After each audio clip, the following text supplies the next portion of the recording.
सोचो एग्जाम में एक थियोरेटिकल क्वेश्चन आता है और आपको सारे पॉइंट्स याद ही नहीं आ रहे, बस कीवर्ड्स पता हैं, लेकिन एक्सप्लेन कैसे करें उसमें कंफ्यूजन हो रहा है। तो इसी कंफ्यूजन को सॉल्व करने के लिए वेलकम टू नर्डी साइड, जहां हम कंप्यूटर साइंस को सिंपल और एग्जाम ओरिएंटेड वे में समझते हैं। आज हम क्लास 12 का एक बहुत important theoretical chapter security aspects detail में कवर करेंगे, सारे कॉन्सेप्ट्स और इंपॉर्टेंट क्वेश्चंस के साथ। और हाँ, अगर आपको इस चैप्टर के इंपॉर्टेंट नोट्स चाहिए तो आप हमारा टेलीग्राम चैनल ज्वाइन कर सकते हो। लिंक आपको नीचे पिन्ड कमेंट में मिल जाएगा। ओके, तो चलिए शुरू करते हैं। ये है हमारा आज का रोड मैप। हम नेटवर्क सिक्योरिटी से स्टार्ट करेंगे, फिर मालवेयर और उसके अलग अलग टाइप्स को समझेंगे, जो कि एक बहुत इंपॉर्टेंट टॉपिक है। उसके बाद हम एंटीवायरस, फायरवॉल और सेफ ब्राउजिंग प्रैक्टिसेस को डिस्कस करेंगे, और एंड में बोर्ड एग्जाम के लिए एक क्विक सा रीकैप भी करेंगे। तो सबसे पहले नेटवर्क सिक्योरिटी। देखो, आज की कनेक्टेड दुनिया में हमारा हर डिवाइस इंटरनेट से जुड़ा हुआ है, राइट? इसका मतलब ये है कि हमारा डेटा हमेशा एक डिजिटल बैटलफील्ड में रहता है, जहां अलग अलग थ्रेट्स होते हैं। तो नेटवर्क सिक्योरिटी का सीधा सा मतलब है इन्हीं थ्रेट्स से अपने सिस्टम और अपने डेटा को बचाना।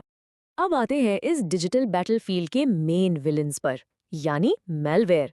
ये वो दुश्मन है जिसके बारे में हर कंप्यूटर यूजर को पता होना ही चाहिए। तो मैलवेयर आखिर है क्या?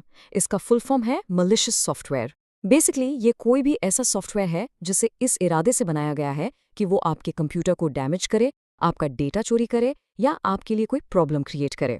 ये एक अम्ब्रेला टर्म है, मतलब इसके अंदर वायरस, वर्म्स, ट्रोजन जैसे बहुत से अलग अलग थ्रेट्स आते हैं। इसका एक बहुत डेंजरस टाइप है रैंसमवेयर। जैसा कि नाम से ही पता चल रहा है, रैंसम मतलब फिरौती। ये मैलवेयर आपके इंपॉर्टेंट फाइल्स को एनक्रिप्ट या लॉक कर देता है और फिर आपसे पैसे मांगता है उन्हें अनलॉक करने के लिए। इसका एक फेमस एग्जाम्पल है WannaCry रैंसमवेयर, जिसने दुनिया भर में हजारों कंप्यूटर्स को टारगेट किया था। सोचो इसका इम्पैक्ट कितना सीरियस हो सकता है अगर किसी हॉस्पिटल का डेटा लॉक हो जाए या किसी कंपनी का सारा काम ही रुक जाए। अब एक और इम्पोर्टेंट मैलवेयर ट्रोजन को समझने से पहले एक छोटी सी कहानी सुनते हैं। बहुत साल पहले एंशिएंट ग्रीस में ग्रीक्स ट्रॉय शहर पर कब्जा नहीं कर पा रहे थे, तो उन्होंने एक चाल चली। उन्होंने एक बड़ा सा लकड़ी का घोड़ा बनाया और उसे गिफ्ट के तौर पर ट्रॉय शहर के बाहर छोड़ दिया। ट्रॉय के लोगों को लगा कि ये जीत का सिंबल है और वो उसे खुशी खुशी शहर के अंदर ले आए। फिर रात में उस घोड़े के अंदर छुपे हुए सोल्जर्स बाहर निकले और उन्होंने ट्रॉय पर कब्जा कर लिया। तो बिल्कुल उसी लकड़ी के घोड़े की तरह कंप्यूटर ट्रोजन काम करता है। ये एक ऐसा मैलवेयर है जो दिखने में एक लेजिटिमेट, एक यूजफुल सॉफ्टवेयर लगेगा, जैसे कोई गेम हो या कोई यूटिलिटी प्रोग्राम। आप उसे डाउनलोड करके इंस्टॉल करते हो और उसके बाद वो पर्दे के पीछे से आपके सिस्टम को डैमेज करना शुरू कर देता है। एक बहुत क्रूशियल पॉइंट याद रखना, ट्रोजन वायरस की तरह खुद से रेप्लिकेट नहीं होता। इससे पहलने के लिए यूजर का इंटरैक्शन जरूरी है। कुछ और मैलवेयर टाइप्स को जल्दी से देख लेते हैं। पहला है स्पाईवेयर, जैसा नाम है वैसा काम। ये आपकी जासूसी करता है, आपकी ब्राउजिंग हैबिट्स और पर्सनल इन्फॉर्मेशन कलेक्ट करता है। फिर है एडवेयर, जो आपको अनवांटेड अनोइंग पॉपअप एड्स दिखाता है। और की लॉगर्स बहुत खतरनाक होते हैं। ये आपके कीबोर्ड पर प्रेस की गई हर की को रिकॉर्ड करते हैं, जिससे आपके पासवर्ड्स और बैंक डिटेल्स भी लीक हो सकती हैं। इसी से बचने के लिए आपने देखा होगा बैंक वेबसाइट्स पर वर्चुअल कीबोर्ड का ऑप्शन होता है। अगर ये एक्सप्लेनेशन आपको क्लियर लग रहा है तो वीडियो को लाइक कर देना, इससे और स्टूडेंट्स तक ये पहुंच पाएगा। चलो अब आते हैं सेक्शन 3 पर। ये बोर्ड एग्जाम का एक पेड क्वेश्चन है। वायरस, वर्म और ट्रोजन के बीच में डिफरेंस क्या है? इसको बहुत ध्यान से समझना। सबसे पहले वायरस और वर्म का कोर डिफरेंस समझो। एक वायरस को फैलने के लिए एक होस्ट फाइल चाहिए होती है। जैसे एक बायोलॉजिकल वायरस को जिंदा रहने के लिए एक बॉडी चाहिए। ये किसी प्रोग्राम, डॉक्यूमेंट या एग्जीक्यूटेबल फाइल से जुड़ जाता है, और ये तभी फैलेगा जब आप उस इन्फेक्टेड फाइल को ओपन करोगे, यानी ह्यूमन एक्शन जरूरी है। दूसरी तरफ वर्म एक स्टैंडअलोन प्रोग्राम है, उसे किसी होस्ट की जरूरत नहीं होती। सोचो ये एक अफवाह यानी र्यूमर की तरह है, जो नेटवर्क पर अपने आप बिना किसी ह्यूमन एक्शन के बहुत तेजी से फैल जाता है। ओके, तो ये टेबल पूरे कंपैरिजन को समराइज करता है। ये आपके 3 मार्क्स पक्के कर सकता है, तो इसका स्क्रीनशॉट ले लो। देखो, पहला पॉइंट है रेप्लिकेशन। वायरस और वर्म दोनों सेल्फ रेप्लिकेट करते हैं, मतलब अपनी कॉपीज बनाते हैं, लेकिन ट्रोजन नहीं करता। दूसरा होस्ट, वायरस को होस्ट चाहिए, वर्म और ट्रोजन स्टैंडअलोन है। और तीसरा स्प्रेडिंग, वायरस को ह्यूमन एक्शन चाहिए, वर्म नेटवर्क के थ्रू ऑटोमेटिकली फैलता है और ट्रोजन यूजर को धोखा देकर यानी ट्रिकरी से फैलाया जाता है। अगर ये लॉजिक समझ आ गया है तो ऑनेस्टली आपकी सिक्योरिटी कॉन्सेप्ट्स स्ट्रांग हो रही हैं। इसी तरह कंटिन्यू रखो। अब जब हमने दुश्मनों को पहचान लिया है, तो अब बात करते हैं अपने डिफेंस सिस्टम की। ये हैं हमारे डिजिटल हीरोज, एंटीवायरस और फायरवॉल्स। तो सवाल ये है कि आखिर इन सब डिजिटल दुश्मनों से बचें कैसे? चलिए देखते हैं। सबसे पहले एंटीवायरस।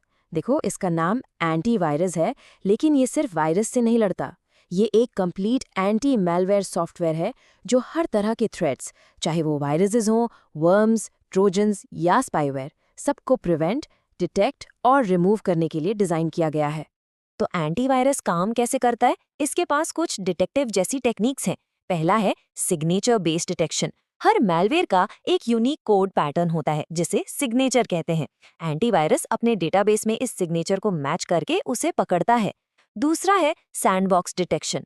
अगर कोई फाइल सस्पिशियस लगती है तो एंटीवायरस उसे एक सेफ आइसोलेटेड वर्चुअल एनवायरनमेंट में रन करके देखता है कि वो क्या कर रही है। तीसरा है ह्यूरिस्टिक्स। ये प्रोग्राम के बिहेवियर को एनालाइज करके पता लगाता है कि वो मैलिशियस है या नहीं। और चौथा है रियल टाइम प्रोटेक्शन, जो बैकग्राउंड में 24/7 आपके सिस्टम को मॉनिटर करता रहता है। अगर आपको ऐसे ही कॉन्सेप्ट सिंपल वे में समझने हैं तो चैनल को सब्सक्राइब कर लेना, बोर्ड्स के लिए काफ़ी हेल्प मिलेगी।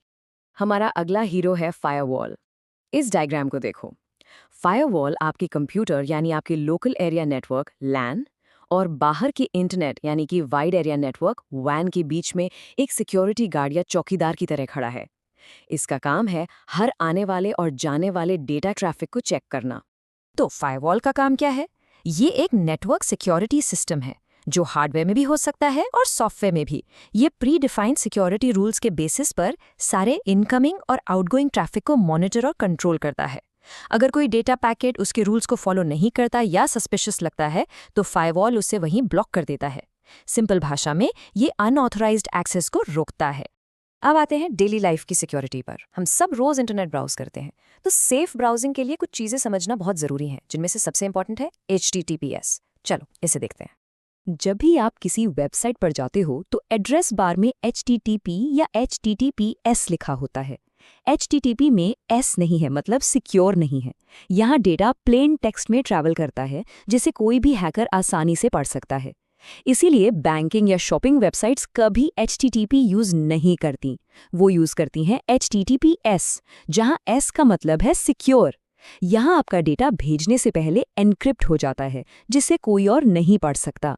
हमेशा ऑनलाइन पेमेंट करते वक्त एड्रेस बार में उस लॉक आइकन और HTTPS को जरूर चेक करना।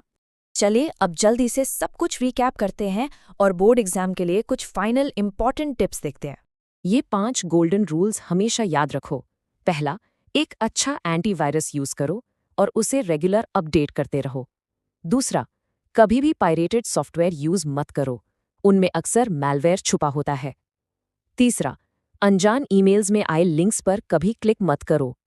चौथा, सेंसिटिव इन्फॉर्मेशन जैसे पासवर्ड या बैंक डिटेल्स एंटर करने से पहले हमेशा HTTPS चेक करो। और पांचवां, किसी भी पेन ड्राइव को यूज करने से पहले उसे जरूर स्कैन करो। और आखिर में ये कोट क्लिफर्ड स्टोल कहते हैं, अपने पासवर्ड को अपने टूथब्रश की तरह ट्रीट करो, किसी और को यूज मत करने दो और हर 6 महीने में एक नया ले लो। ये पासवर्ड हाइजीन का सबसे सिंपल और सबसे पावरफुल रूल है। तो इस लेक्चर में हमने सिक्योरिटी एस्पेक्ट्स के सारे इंपॉर्टेंट कॉन्सेप्ट्स क्लियर कर लिए हैं। अगर आपको इंपॉर्टेंट एग्जाम रिसोर्सेज जैसे नोट्स चाहिए तो टेलीग्राम चैनल ज्वाइन कर सकते हो, लिंक पिन कमेंट में दिया हुआ है। और अगर आपको और चैप्टर्स का रिवीजन चाहिए तो चैनल को फॉलो जरूर